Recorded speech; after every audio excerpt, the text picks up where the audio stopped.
اب شریعت اور طریقت یہ دو دریا ہیں. ہر عالم ولی نہیں ہوتا، چونکہ ہر ظاہری علم پڑھنے والا ولی نہیں ہوتا. اور یاد رکھیے گا کہ شریعت کے بغیر، ان ظاہری علوم کے بغیر بھی کوئی ولی نہیں ہو سکتا. ہر عالم بھی ولی نہیں ہوتا، مگر ہر ولی عالم ضرور ہوتا ہے. اور کچھ علوم ایسے ہیں جو اللہ رب العالمین نے خاص بندوں کو عطا کیے ہیں. علم وحی جو ہے وہ نبی رحمت صلی اللہ تعالی علیہ وآلہ وسلم کی ذات پر اختتام پذیر ہوئی، وحی کا سلسلہ منقطع ہوا. اب یہاں سے اللہ رب العالمین نے اپنے محبوب کریم صلی اللہ علیہ وسلم کو دو علم عطا کیے، ظاہری علم بھی عطا کر دیے اور باطنی تمام علوم بھی عطا کر دیے. اور نبی رحمت صلی اللہ علیہ وآلہ وسلم ظاہری علم بھی اور باطنی علم بھی حضرت علی مرتضیٰ شیر خدا رضی اللہ تعالیٰ عنہ کو عطا کر دیے. اور پھر یہاں سے ولایت کے چشمے پھوٹے ہیں جن سے قیامت تک کے لیے دنیا فیضیاب ہوتی رہے گی. اب ظاہری علم، اس سے انسان کے وجود میں تکبر پیدا ہوتا ہے، غرور بھی پیدا ہوتا ہے. ظاہری علم صرف صفات تک پہنچاتا ہے، ذات تک نہیں پہنچاتا. اور جو باطنی علم ہوتا ہے وہ نفس کی نفی کرتا ہے، وہ اپنے نفس کو پائمال کرتا ہے. اور باطنی علم، علم لدنی، یہ صفات سے آگے ذات تک پہنچا دیتا ہے. اگر قرون اولیٰ کے بنی اسرائیل کے اولیاء میں یہ طاقت ہے کہ وہاں پر دو دریا ملے، مچھلی زندہ ہو جائے، تو امت مسلمہ کے اولیاء کی طاقت کا پھر اندازہ کون لگا سکتا ہے؟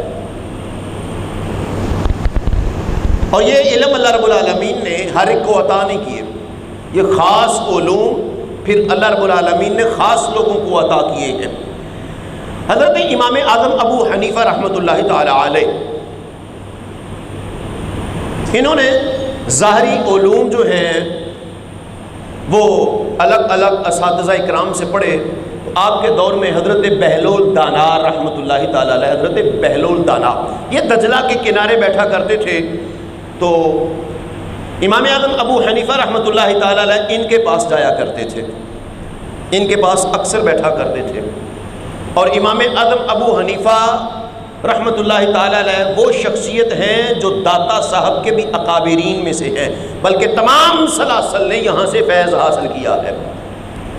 چاروں سلاسل نے جو بڑے ائمہ اکرام ہیں، پھر آگے جو سلسلہ طریقت چلے ہیں، ان سب نے حضرت امام اعظم ابو حنیفہ رحمۃ اللہ تعالی علیہ سے فیض حاصل کیا ہے. تو ظاہری علوم آپ نے الگ الگ اساتذہ سے پڑھے، مگر بہلول دانا ایک مجذوب ہیں.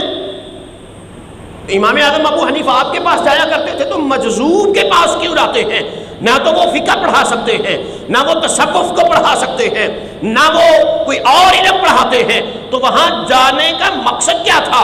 اور یہ حضرت بہلول دانا رحمۃ اللہ تعالی علیہ دریا کے دجلہ کے کنارے بیٹھ کر مٹی کے گروندے بنایا کرتے اور مٹی کے گروندے بیچا کرتے تھے. تو ایک دن بادشاہ وقت کا وہاں سے گزر ہوا، آپ مٹی کے گروندے بنا رہے ہیں اور پھر صدا لگا رہے ہیں کہ مٹی جنت میں محل خرید لو، جنت میں محل خرید لو. تو بادشاہ وقت نے پوچھا کتنے میں؟ تو بہلول دانا رحمۃ اللہ تعالی علیہ آپ کہنے لگے 10 درہم میں. اس نے مذاق اڑایا، چلا گیا، اور اس کی بیوی پیچھے، اس کی بیوی اہلیہ بھی آ رہی تھی، ملکہ بھی آ رہی تھی.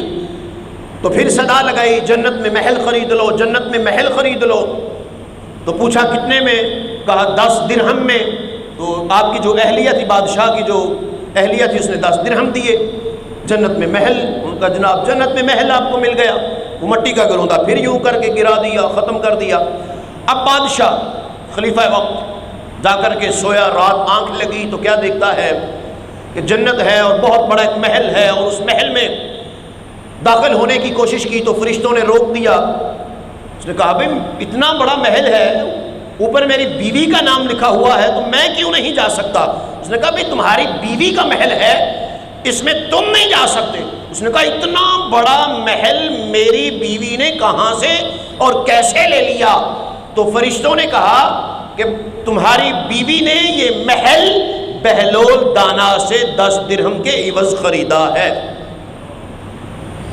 اب اسی اسنا میں آنکھ کھلی، سپاہ کو ساتھ لیا تو دوڑ لگائی اور دجلہ کے کنارے تلاش شروع کر دی بہلول دانا کی۔